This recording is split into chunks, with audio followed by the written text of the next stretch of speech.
the Gundam Vidar. Now this was a project.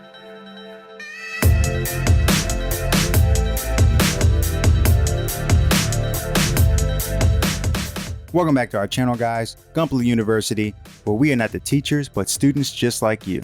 If you're new here and want to learn everything there is to know about the art of Gunpla, and you want to take your Gunpla game to the next level, or you're just a fan of Gundam, mecha, model kits, and anime, start now by subscribing and clicking the bell icon so you're not late to class. So welcome back to the channel, guys. Glad to have you all back here again.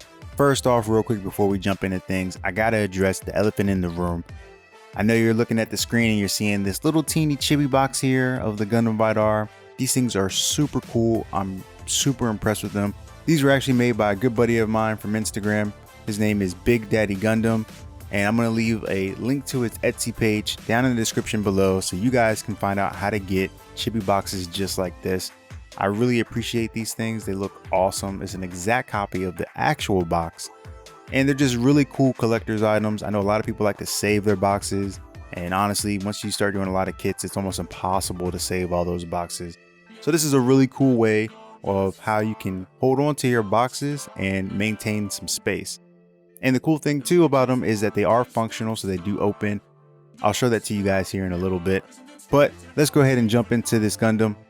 So this is the Gundam Vidar. This is from the second season of Iron-Blooded Orphans, which if you haven't seen that anime, that is an absolute shame, because Iron-Blooded Orphans is to date one of my favorite Gundam series. I thought it was absolutely riveting.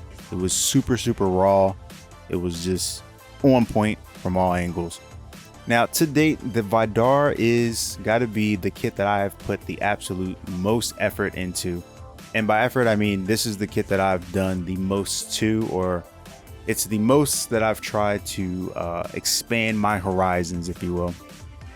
So this is only the second kit that I've ever attempted to paint, and it is the first time that I've ever attempted to paint with a candy coat effect on it. The first full kit that I've ever painted was the first grade Sharzaku, and that came out really well. I was really impressed with it, but not too many crazy mechanics going on there. If you haven't seen that video, I'll leave a link up here so you guys can check that out. So for being the second kit, I think it came out pretty decent, but this was a long process.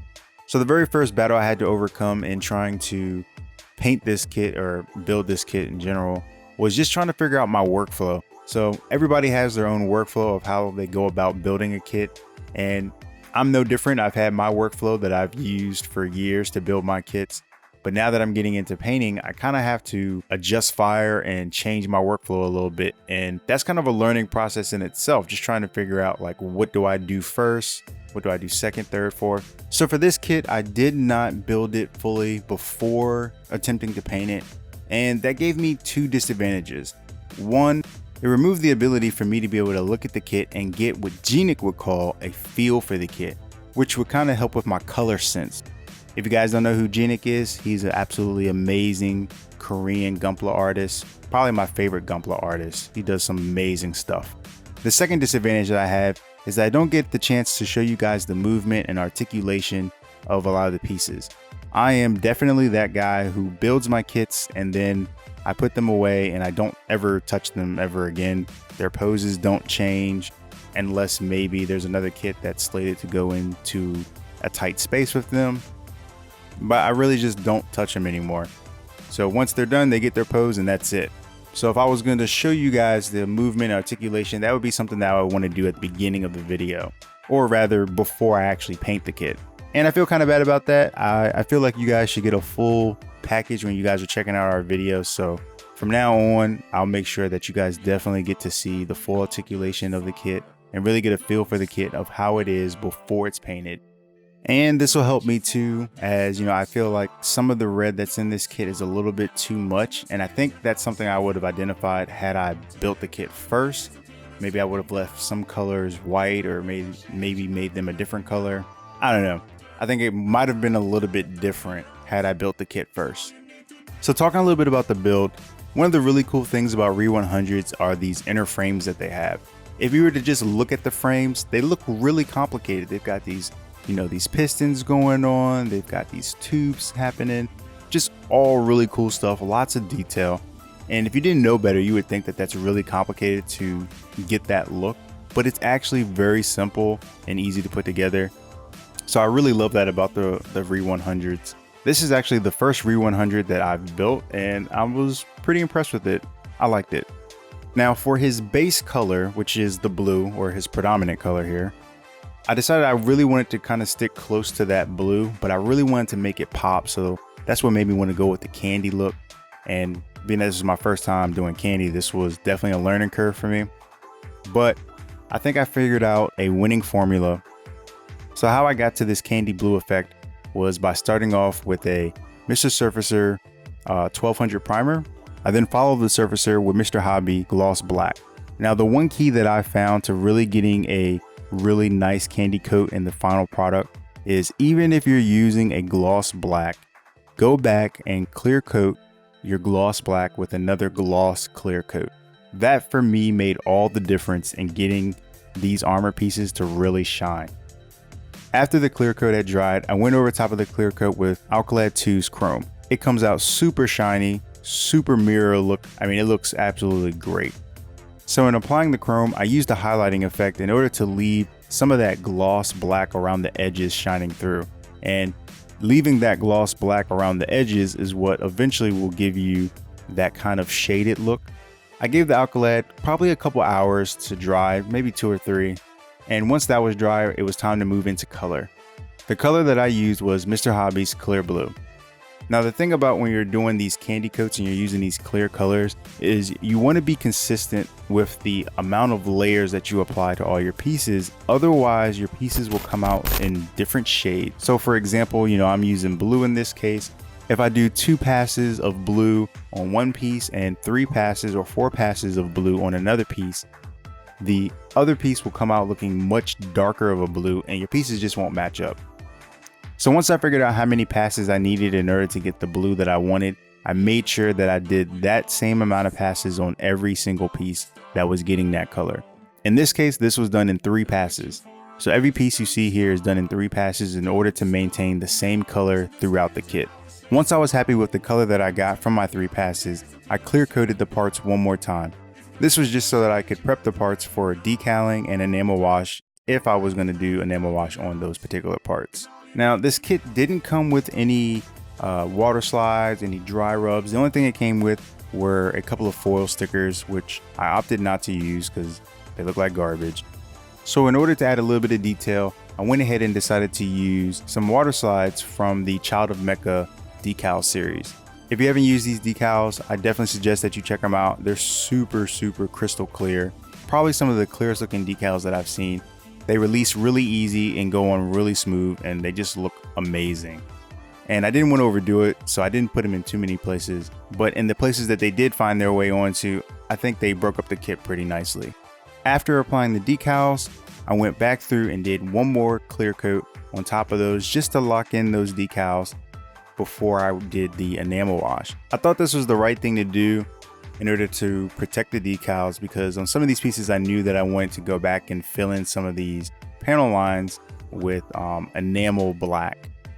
Once that layer of clear coat had dried and I was comfortable that the decals would be protected, I decided to go back through with some Testors enamel black just to fill in some of those larger details and gaps inside of the shoulder pads here.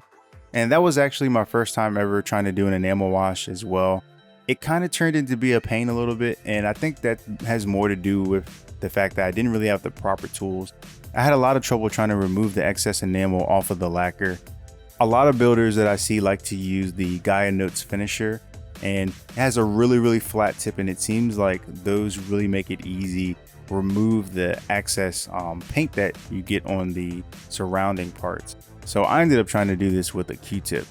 The Q-tip, while it did work, it didn't really work well because the Q-tip doesn't really want to stay together.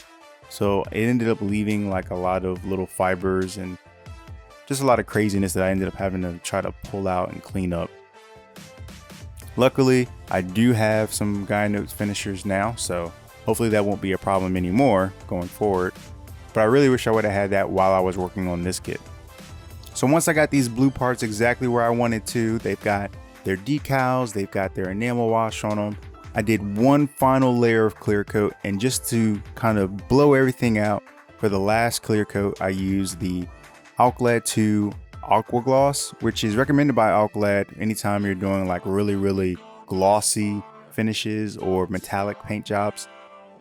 And I think that turned out really well. Now, in order to create the red that you see in the kit, it was pretty much the exact same process that I used for the blue, minus a couple of the extra clear coat layers due to the fact that I didn't apply any decals to any of the red spaces, and there was also no enamel washing on any of the red spaces. So the frame for this was probably actually the most tedious part of this build, just because, you know, a lot of these details were really small and it was impossible for me to go and airbrush all of these details in.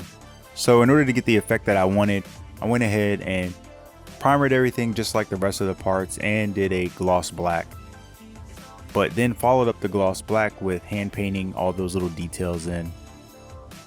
Just something to really make that inner frame pop and stand out, even though a lot of those pieces end up getting covered up after you put the armor pieces on. It's still good to know that, you know, you went through that effort, and if you were to pull those pieces off, that effort will be seen back there.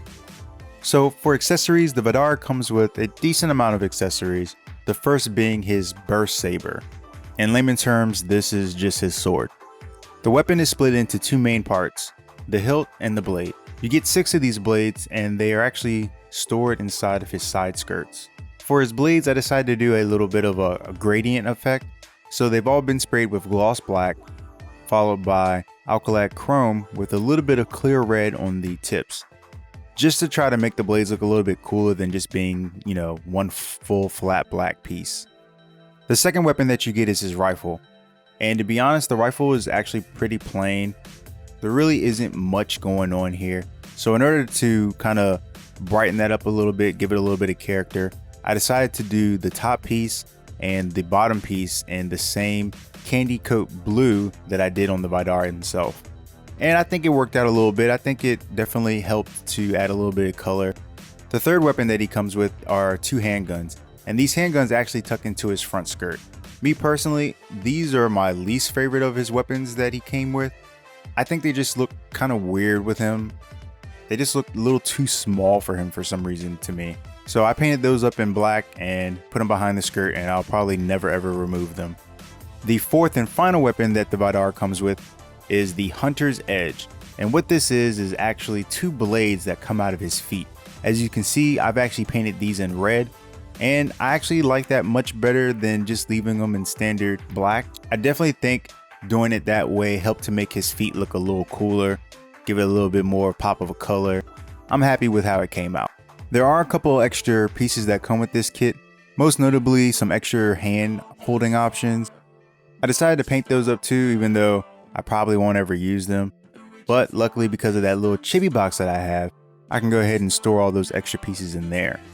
Now it seems like this inner frame may have some reused parts from the Re 100 Barbados, because there are going to be some leftover parts that just aren't used at all in this kit.